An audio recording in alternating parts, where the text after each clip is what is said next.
안녕하십니까, 혜원입니다. 혜원의 시세 이야기. 오늘은 또 경제에 관계된 이야기를 해보고 싶은데요.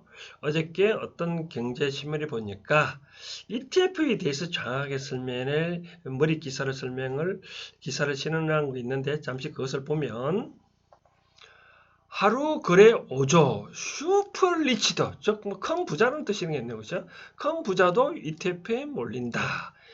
ETF 순자산 가치 56조 넘어 고위공직자도 재테크 수단 활용, 수수료 사고, 위험의 분산의 최고다라고 되어 있네요. 그 다음 이제 보면 수익률 높고 고를 것 많고 투명하고 ETF 안 할 이유가 없다. 그런 내용이네요. 코덱스, 삼성운용, 타이거 미래에셋 양동구도 깨겠다라고 하는데, 쉽게 말해서 뭐 코덱스가 삼성운용사가 만든 그런 ETF 상품이고, 타이거는 바로 미래에셋, 미래대우 예증권이고, 나머지 이제 자산 운용사들도 이와 같이 이 삼성운용사라든지 코덱스나 타이거 등등 본을 받고 다시 하는 것 같아요. 뭐 왜 이렇게 ETF에 이제 물리냐면, 최근에 금융감독원에서 여러 가지 이 예금 자산 투자자들을 위해서 보호하는 조치를 많이 취했잖아요. 뭐 이 고위험은 다 테스트를 해보고, 또 이 이양만 상품은 가입도 안 시켜주고, 또 이 펀드하는 상품 가입하는데 뭐 1시간 걸렸다. 그래가지고 속볼 터지니까, 뭐 이와 같은 것들은 ETF는 잠시 살펴봐 드리겠지만, 절대 주식처럼 사고 팔 수 있으니 이는 아무 제한이 없잖아요. 그렇죠? 그래서 ETF에 몰리는 것 같은데, 그러면 다시 ETF와 또 일반 펀드, 그 다음 1S, 그 다음 투자를 할 때는 어떻게 해야 될 것인지 자세히 살펴봐 드리도록 하겠습니다. 그럼 먼저 펀드하고 ETF 차이를 먼저 한번 살펴봐 드린다면, 이 펀드는 뭐 다 알잖아요. 그렇죠? 뭐 우리가 지금 간접 투자를 한다 그러죠. 우리가 일반적으로 뭐 주식이나 회사채나 어떤 뭐 예금이나 우리가 직접 할 수도 있잖아요. 그렇죠? 그런데 이제 우리가 펀드 매니저, 이제 우리가 이 펀드 매니저한테 이렇게 쉽게, 펀드 매니저가 뭐 은행일 수도 있고 뭐 자산 운용사도 있는데, 이 돈을 이렇게 맡기면 이 사람들이 이제 어떤 펀드를 구성을 하잖아요. 그죠? 내가 이렇게 시급이 일종의 신탁이죠. 그죠? 신탁이라고, 신탁은 말 그대로 돈을 맡겨가지고 대신 운영해 주는데, 이 펀드는 미리 구성하지, 내가 이렇게 운영을 하겠다 해서 어떤 주식을 운영을 하겠다, 채권을 운영하겠다, 이렇게 공지를 하고, 그거 난 다음에 여기에다가 이제 우리가 사람들이 요게 가입을 하는 거죠. 그러면 돈 받은 사람은 요 규칙 따라 일부 주식도 사고 뭐 채권도 투자하고, 나중에 수익금 되면 돌려주는 것이 바로 일반적으로 이제 펀드잖아요. 그래서 쉽게 내가 자산을 굴릴 때 간접적으로 하는 거죠. 그러다 보니까 내가 직접 운영 안 하니까 다른 사람이 운영을 해주니까 이때 일정 운용 수수료를 주잖아요. 그죠? 운용 수수료를 통상 뭐 2% 내지 최하 1%, 2% 이상 이렇게 주고 있잖아요. 그죠? 내 대신 자산을 운영해 주니까, 쉽게 말하자면 그런 거죠. 펀드는 내가 누구한테 돈 빌려줘가지고 네가 대신 굴려라. 그리고 나중에 뭐 굴리는 수익금을 달라. 바로 그런 형태죠. 그렇죠? 그 다음 이제 우리가 이번에 신문에 나왔던 ETF는 영어로 만들면 이 익스체인지드, T는 트레이디드 펀드인데, 이거는 뭐냐면 아까 그와 같은 펀드를 만약 이것을 이 상장한다, 어떤 주식시장처럼 상장을 한다면 어떻게 될까요?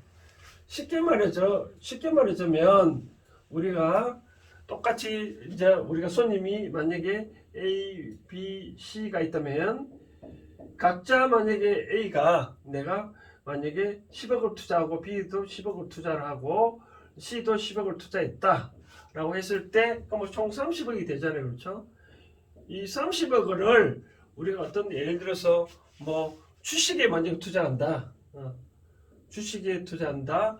뭐 어떤 뭐 부동산에 투자한다. 그러면 이거 그 섬식 투자할 수 있잖아요. 그러면 나중에 이 주식 부동산 투자를 처분하면 너 나중에 이 사람이 만약에 10억 투자에 내가 함유하고 싶다 그러면 이 사람 지분만큼을 요 자산을 팔아가지고 이렇게 투자하나요, 그렇죠? 그럼 파는데 통상 뭐 채권 같은 경우는 뭐 그다음부터 주지만 어떤 거는 부동산 같은 거는 처분하려고 하면 상당히 시간도 걸리고 주식도 처분하려면 시간 걸리고 환가하는데 시간이 걸리잖아요, 그렇죠? 그러면 통상 뭐 어떤 거는 5월 내지 해외 펀드 같은 경우에는 뭐 약 뭐 일주일 이상 걸리잖아요. 그런데 이거를 어떤 주식처럼 상장을 시키면 이 펀드를 상장시켜가지고 이걸 지분을 만든다는 지분을 만약에 10억이라면 하나의 자당 한 자당 또는 한 주식당 뭐 통상 한 자라 그러잖아요. 그럼 한 자를 요걸 만약 주식 상장한다면 만약에 10억이라면 그 만약에 한 자당을 따지면 10개의 그러니까 10억 주가 있을 수 있잖아요. 그럼 요것도 10억 주 뭐 그럼 총 30억 주가 될 수 있잖아요. 그렇죠? 30억 요 주를 주식시장에 상장을 해서 주식을 거래할 수 있다 그러면 나는 이 중에 뭐 일부는 주식을 팔 수도 있고 내가 이미 30억 주가 있으니까 상장했다 하면 이 상장에서 내가 살 수도 있잖아요. 그죠? 그럼 더 이상은 안 되겠죠. 그죠? 그럼 뭐 30억 주를 이제 시장에서 거래를 할 수도 있잖아요. 그렇죠? 이와 같이 펀드를 주식시장에 상장돼 가지고 사고 팔 수 있는 거를 바로 ETF라고 합니다. 그러니까 익스체인지드 교환할 수 있는 트레이드 펀드다라고 그런 얘기를 한 거죠. 그러면 ETF가 장점은 뭐냐면 내가 돈이 필요하다 그러면 요 주식을 요 자수를 팔면 적색에서 팔면 돈이 물론 환매를 이제 받으면 뭐 2, 3일 걸리겠지만 ETF는 내가 즉시 주식을 판다 그러면 통상 바로 돈이 들어오잖아요. 그렇죠? 그게 바로 ETF다라고 생각을 하면 됩니다. 그래서 ETF의 차이는 쉽게 말해서 펀드가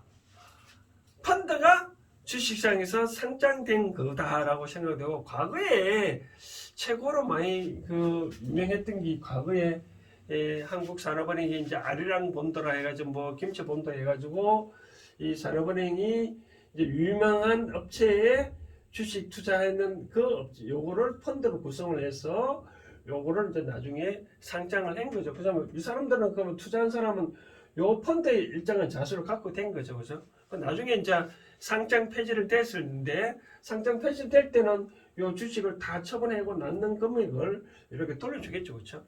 그러면 이제 ETF 시가가 만약에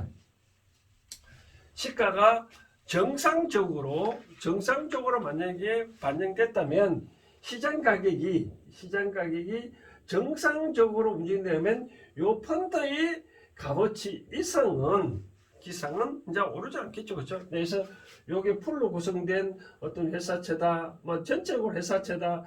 만약 만약에 전적 회사채라면 회사채 원금이 만약에 10억이고 이자가 만약에 계속 들어온 게 이게 만약에 1억이 들었다. 그럼 요 가치는 11억이잖아요. 그렇죠? 11억. 그럼 내가 만약에 주식수가 11억이라면 하나의 자당 1원밖에 안 되겠죠. 그렇죠? 이런 식으로 정확하게 반영되는 거. 만약에 이게 회사채가 아니라 주식이라면 여기에 구성된 주식 계속 뭐 오르고 있다면 요 자수당 가격은 계속 이제 오르겠죠. 그렇죠? 그러니까 통상적으로 우리가 일반 사람들은 이 주식을 직접 투자하면 잘 모르니까 이런 게 펀드에 구성된 주식을 갖고 운영하는 그런 상품이 즉 ETF에 투자를 하면 좀 뭐랄까 위험이 적지 않겠냐라고 해서 요즘 많이 투자하는 것 같은데 또 과거에도 있었는데 요즘에 있었던 게 아니라 과거에 있었다. 그럼 또 비슷한 예를 우리가 ELS도 상품도 있었잖아요, 그죠? ELS는 뭐냐면 에쿼티 주식에 링크된 정권이다라고 그런 거거든요. 쉽게 말해서 내가 어떤 펀드 같은 게 운영을 한다면 펀드에 맡긴 다음에 그 중에 뭐 70% 정도는 이 펀드가 운영하는 뭐 회사채에 운영을 하고 나머지 30%는 뭐 주가에 연계 이 주식 투자한다 그죠? 요 주가에 연계된 거를 나중에 이제 이 주가 지수하고 연결을 해가지고 요 운영해가지고 많이 남으면 지금 있어 그래서 주가가 이렇게 올랐다 그러면 요 상단 배리에 도를 했다 그러면 이만큼 수익이 크잖아요 그렇죠? 근데 요거보다 뭐 주가가 떨어졌다 그러면 나중에 요 30%는 다 까먹을 수 있잖아요 그렇죠? 그러면 은금도 손실되는 그런 상품이 바로 이제 ELS다라고 말하고 싶네요 그죠? 그게 바로 주식에 연계된 정권이다라고 말씀드립니다. 그 ELS 같은 경우는 일종의 펀드고 이제 아까 말한 ETF는 말하는 CNC죠. 주식으로 교환된 바로 정권이다라고 보면 됩니다. 그래서 그러면 이와 같이 그러면 투자를 어떻게 할 것인가? 투자의 법칙에 저는 말씀을 들었을 때 그럼 투자는 어떻게 할 것인가? 이런 주식에 한다는 것은 저는 이제 그렇게 생각합니다. 물론 우리나라의 주식 시장이 따지고 보면 어차피 우리가 자본주의 꽃이잖아요, 그죠? 주식은 자본주의 꽃인데 이걸 어떻게 할 건가라고 봤었을 때, 즉 실패를 하지 않으려면 1차적으로 공부를 해야 되죠, 그죠? ETF가 뭔지 우리가 이 통상적으로 뭐 조금 전에 그 신문에도 나왔다시피 코덱스라 나오고 있고 또 타이거가 있는데 이 코덱스는 이제 삼성 이제 자산운용사가 삼성증권사 운용사 만들고 요거는 미래에셋증권이 만든 건데 각각의 어떠한 상품을 담았는지 그것을 공부를 해야 되겠죠, 그렇죠? 그리고 또 하나는 이렇게 투자하는 목적이 또 이 상품 자본, 이 상품 바구니에 담은 그런 것들이 내가 추구하는 이념과 좀 같으냐. 예를 들어서 여기에 담은 주식들이 통상적으로 뭐 코덱스 200은 우리가 총 상장 순위 중 200개 있는 상품을 담았지만 어떤 거는 또 뭐 해외 주식도 있고 어떤 거는 뭐 또 이 녹색에 관련된 주식이 여러 가지 또 있을 수 있잖아요. 그렇죠? 근데 여기에 담은 상품들이 내가 꿈꾸는 하고 내가의 가치하고 나의 이상향하고 맞느냐 안 맞느냐 공부를 해봐야 되겠죠. 그렇죠? 이와 같이 자본주의 세계에서는 이런 상품이 다 정상적으로 시장에서 다 내버려 두면 다 시장에서 다 반영이 되거든요. 우리가 너무 이 계획된 경제에서 자꾸 갔냐면 시장이 자꾸 무너지면 모든 게 다 무너지잖아요. 그렇죠? 그래서 이와 같이 운영을 하다 할 때 나는 그럼 여기서 어떻게 관여할 건가라고 말씀을 드리고 하자면 이런 것입니다. 우리가 뭐 속담에 그런 말 있잖아요. 뭐 이 가다가 중단 가면 아닌 것만 못하니라 뭐 계속 가라 그런 말도 있고 또 뭐 갈까 말까 뭐 할까 말까 할 때는 뭐 한 만큼 이익이다 하는데 저는 그런 생각합니다. 어떤 사회나 다 할까 말까 자신 없잖아요. 그렇죠? 그러면 하지 말아야 되거든요. 마찬가지로 이 주식이 ETF인지 뭔지 이래서 내가 투자를 해볼까 여기에 대해서 잘 모르고 해야 되는 말이야 그러면 하지 말아야 되거든요. 그렇죠? 제가 확실히 말씀드리고 싶은 사항은 이런 것들을 공부를 하고 내 이념에도 맞고 쉽게 말해서 내가 추구하는 것이 예를 들어서 태양광 전지다 그러면 태양광 전지 쪽에서 많이 관심 갖고 그러면 그러한 쪽으로 주식에 담은 것들만 또 투자를 해도 되지 않겠냐라고 생각되어지는 거죠. 그래서 정리를 하자면 이런 것도 제가 지난번에도 말씀드렸다시피 뭐 가상자산이라든지 그런데 일단 알고는 있어야 되지 않냐. 그것처럼 ETF든 그럴 때 내가 상품을 담은 그런 주식들이 과연 내 가치관이 이념이 맞느냐. 두 번째는 충분히 내가 자신이 확신이 있으면 해도 되는데 아직 근데 잘 모르겠다. 그럼 하지 말아야 되는 거죠. 그렇죠? 내가 잘 모르겠다 그러면 하면 꼭 사단이 납니다. 그래서 최소한 두 가지 요 법칙은 알고 첫째 공부하고 두 번째 확신이 있으면 그때 하면 절대 실패 보지 아니한다라고 말씀을 드리고 싶네요.